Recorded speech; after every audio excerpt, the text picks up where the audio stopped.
senador Magno Malta, acompanhamos aí o seu pronunciamento e eu quero aqui confessar que eu li essa matéria, esse artigo, vindo para Brasília no voo de ontem e também li com a mesma indignação, porque esse texto, como bem colocado, e nada me surpreende no sentido do que realmente a verdadeira manifestação de fé ela provoca. Eu aprendi, ao longo dos meus 30 anos de evangelho, que se tiver tudo em paz em relação a nós, é porque alguma coisa está errada. Alguma coisa está errada com a nossa fé, alguma coisa está errada com o nosso proceder. Porque não adianta, como também se diz muito em respeito às igrejas evangélicas e no que diz muito a respeito da Igreja Universal, especialmente, que é como um omelete. Quanto mais bate, mais ela vai crescer e mais ela cresce. Assim é o Evangelho, assim é a palavra de Deus. Então eu vi dentro desse artigo o que eu posso definir como preconceito, discriminação. Ali a gente encontra de tudo dentro desse texto. Um texto que realmente mostra o quanto alguns a serviço, não sabemos de quem ou a serviço de quê, querem de forma gratuita provocar o povo evangélico, o povo cristão, porque, como bem citado pelo senador Magno Malta, nós temos sim os evangélicos, mas nós temos também os católicos que defendem a família, que são pelos valores da família. Eu até me lembro agora, senador, e aqueles que me acompanham, outro dia o jornal colocou que o senador Eduardo Lopes se reuniu com 200 lideranças evangélicas e que o senador Eduardo Lopes seria contra as questões que tratam do homossexualismo e que tratam também das questões de gênero. E eu me manifestei dizendo o seguinte: eu respeito, como disse o senador Magno Malta, por convivência, mas não quer dizer que eu tenho que ser a favor, e nem tampouco que eu tenho que ser também. Eu sou contra e respeito. E disse, nesse final de semana, participamos de um evento grandioso lá na Câmara dos Vereadores, por iniciativa de um vereador lá do Rio de Janeiro, vereador Bispo Hinaldo.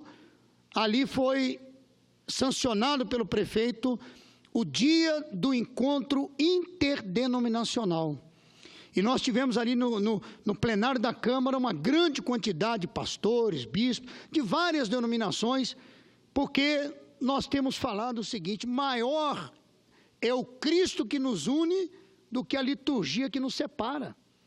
Nós temos que entender isso. E esse foi o nosso discurso. E lá, de forma natural, foi pedido que cantoras evangélicas cantassem, foram cantadas 3 músicas, a pastora Flor de Lis foi uma que cantou, e, de repente, durante a semana, uma chuva de críticas, dizendo que o plenário da Câmara dos Vereadores se tornou num culto, sendo que o espaço foi deliberado, de acordo com a presidência da Casa e também por aprovação do próprio plenário da Câmara dos Vereadores. O fato de se cantar um hino evangélico, não se canta um samba, não se canta um pagode, não se canta qualquer outra música num evento, numa casa de leis? Claro que sim, depende do evento, o que está acontecendo, mas as críticas foram muitas, dizendo que o plenário da Câmara se tornou um culto, e aí começaram a invocar, dizendo: o Estado não é laico. Mas veja bem, se pode usar o plenário da Casa Legislativa para homenagear o samba, o pagode, o carnaval, seja o que for, por que não pode para homenagear a igreja evangélica. Mas não tem problema, se me concede, a igreja católica ir lá e fazer a missa. A missa de final de ano. Exatamente. Começando o ano legislativo, homenagear os padres, os bispos, não tem problema a Umbanda ser homenageada. O Candomblé, qual é o problema disso? Até porque quem paga aquela casa é o Candomblé. Quem paga é a igreja católica. Também. Quem paga são os evangélicos. Quem paga são os judeus. Mas se lá na Câmara tivesse sido uma exposição de abuso de criança, eles estariam dando nota 10. Estaria de acordo. Então, realmente eu faço aqui das palavras do senador Magno Malta com muita ênfase, eu faço delas as minhas palavras e quero também aqui registrei ontem já, senador Magno Malta, e registro de novo aqui o quanto eu reprovo de forma veemente o que aconteceu lá no Museu de Arte Moderna, no MAM, onde essa criança foi exposta à erotização. E a erotização é crime, é pedofilia, e pedofilia é crime hediondo. Então, o senador Magno Malta já citou aqui a convocação na CPI, entrou com a representação na Procuradoria-Geral também da República, eu recebi o documento que o senador me mandou, e é isso, os responsáveis têm que dar explicações e têm que responder. E se tipificado no crime, tem que ser julgado conforme o crime cometido. Eu concordo plenamente com isso. Então, nós temos que tomar, sim, posição e temos que registrar isso. Eu registro aqui de forma bem clara a minha contrariedade, o que eu considero um absurdo. Nós não podemos confundir arte ou chamar de arte ou cultura a erotização de crianças. Isso nós não vamos aceitar e a nossa voz nunca vai se calar aqui no Senado e no Congresso Nacional também. Então, fica registrado. Quero também agora, aproveitando e finalizando aqui a minha participação, eu quero registrar para os moradores da cidade de Barra do Piraí, que eu recebi hoje aqui a visita do prefeito Mário Esteves, também do presidente da Câmara, o vereador Tostão, e o vereador também Rafael Couto, estiveram aqui buscando ajuda para o município, mas também já falando de atitudes que eu tenho certeza estão sendo louváveis no município, que foi o caso da intervenção na Santa Casa, lá em Barra do Piraí, cuidando então da saúde da população. Também aprovei aqui mandar emendas para a cidade de Barra do Piraí e quero dizer que nós queremos realmente cuidar das pessoas. Então fica o registro da presença aqui no Senado Federal do presidente, ou melhor, do prefeito Mário Esteves, do presidente da Câmara, o Tostão, e também o vereador Rafael Couto. Outra coisa que eu quero registrar aqui, que eu também considerei muito importante, hoje foi a questão da pesca. A Secretaria da Pesca, ela hoje, através da MP que foi votada e aprovada aqui no Senado, ela ir para o gabinete presidencial. Eu já afirmei isso várias vezes e afirmei hoje ao próprio presidente. Nós tivemos uma reunião pela manhã com o presidente da República, todo o setor da pesca brasileira, de A a Z, a pesca artesanal, a pesca ornamental, a aquicultura, a carnicicultura, a pesca industrial. Tivemos todo o setor da pesca numa só mesa, o que é de se louvar e realmente mostrar que o setor, ele tem a sua importância e tem a sua representação. E eu comentei com o presidente, com todos que estavam lá, inclusive o presidente da Frente Parlamentar da Pesca, o deputado Kleber Verde, o senador Flecha Ribeiro também estava presente, a deputada Rosângela Gomes, a deputada Gorete também estava presente, e eu registrei ali que o primeiro erro que eu considero foi exatamente a extinção do próprio Ministério da Pesca. Porque quando se falava em cortar, reduzir ou tirar o que era ruim para esse país, logo se falava da pesca. Mas por quê? Porque as pessoas não sabem o que é a pesca, não conhecem o que é o setor da pesca, não sabem o potencial, não sabem a grandeza desse setor no Brasil. Então eu, como ex-ministro da Pesca, eu posso aqui realmente falar com propriedade, porque eu conheci o setor também em várias partes do mundo, participei de vários fóruns, visitei, estive na Noruega, onde a gente vê o que é a pesca. Lá o principal ministério, abaixo, claro, da Casa Civil, é o Ministério da Pesca. E a Noruega, olha o tamanho dela em relação ao Brasil. Então, o potencial brasileiro é muito grande. Eu até comentei também, presidente, que nós tínhamos via decreto, e agora nós temos um projeto de lei que, inclusive, eu estou relatando na CCJ, que 0,5% da lâmina d'água, das águas da União, podem e têm um potencial de produção na aquicultura de 20 milhões de toneladas. Sabe o que isso significa?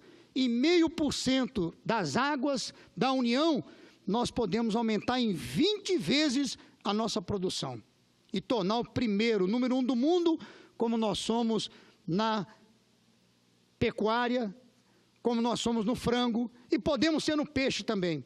O Brasil pode ser, e é, na verdade, o maior celeiro do mundo. Então, eu comemoro com alegria a ida da pesca, da Secretaria da Pesca agora, para o gabinete presidencial, porque eu creio que aí poderemos trabalhar, estudar políticas com foco, políticas que vão dar segurança jurídica para os empresários, para os investidores. Vamos cuidar do pescador artesanal, que sabemos também da sua importância. Então, eu comemoro isso e pedi ao presidente que possamos pensar no futuro de retornar com o Ministério da Pesca, para cuidar desse setor que pode ser um grande setor, tanto economicamente, socialmente, como na geração de empregos. Só no setor da pesca nós podemos gerar mais de 1 milhão de empregos em pouco tempo. Então, eu sou defensor da pesca. E um detalhe, veja só, o senador Magno Malta, presidente, o paradoxo que a gente encontra. Eu ouvi gente criticando quando a pesca foi para o MDIC, o Ministério do Desenvolvimento da Indústria e Comércio Exterior. Disseram, o que a pesca tem que ver com a indústria? Naquele momento, nós queríamos que a pesca saísse da agricultura, porque na agricultura ela não estava tendo o tratamento devido, o tratamento que deve ter esse setor tão importante. E agora foi para o gabinete da presidência. E aí hoje eu ouvi o senador de Santa Catarina, o Darilo, dizer que a pesca ela é entendida como setor agrícola, por isso tem que estar no Ministério da Agricultura. E eu conversei com o senador Benedito de Lira, eu disse, vem cá, a pesca, ela está mais para a indústria ou mais para a agricultura? Ele disse, não, a pesca, ela está no que diz respeito ao agropecuário. Então, se eu pegar a palavra agropecuária, eu tenho agricultura e pecuária. A agricultura que eu entendo é plantar e colher. Pecuária que eu entendo é boi. Então, a pesca não está ali. A pesca não está no setor agropecuário. Pesca é pesca. Agora, quase tudo da pesca termina onde? Na indústria. Você vai beneficiar, filetar, você vai embalar, você vai fazer a conserva, enlatar. Então, está ligado diretamente à indústria. Mas o mérito agora não é se deve permanecer no Ministério da Indústria e Comércio ou não. O grande mérito é que foi para a Secretaria da Presidência e eu creio que nós vamos contribuir para o crescimento desse setor. Então, parabenizo os senadores que aprovaram a MP, ainda que ela trouxe divergência, não por causa da pesca, ela trouxe divergência por causa da questão do status de Ministério da Secretaria de Governo, onde alguns senadores manifestaram que o propósito era apenas dar o foro privilegiado ao ministro Moreira Franco. Fora isso, foi aprovado. Quero aqui agradecer o senador Cidinho, que retirou o seu destaque, onde o seu destaque era para trazer de volta para a agricultura. Agradeço o senador também, Darilo Berg, Santa Catarina, que também não forçou o debate em cima disso, e com isso, então, temos esse grande passo. Parabéns a todos que participaram disso, e fica aqui, então, o nosso registro. Obrigado, senador Magno Malta, presidente dessa sessão.